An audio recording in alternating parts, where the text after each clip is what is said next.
यो काठमाडौँ तराई मधेस फास्ट्याग। अहिले हामी निजगढबाट अलिकति भित्र छौँ। यो पुलहरू बनाउने काम भइरहेको छ। गाडीले त्यहाँ तल राख्यौँ हामीले। यता छिर्ने खालको खासै गाडीलाई, सानो गाडीलाई जाने बाटो त्यति राम्रो छैन। साइडबाट बाटो सर्भिस लेन त रहेछ, तर बनिरहेको अवस्था छ। अनि हामी अहिले माथि यस्तो उसबाट चढेर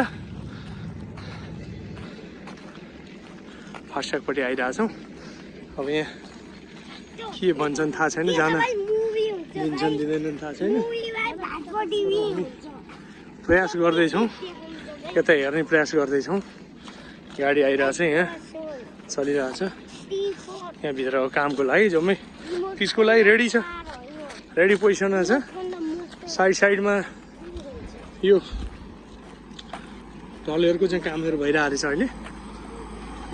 गाडी यसरी चल्ने अवस्था छ, चलिरहेको छ।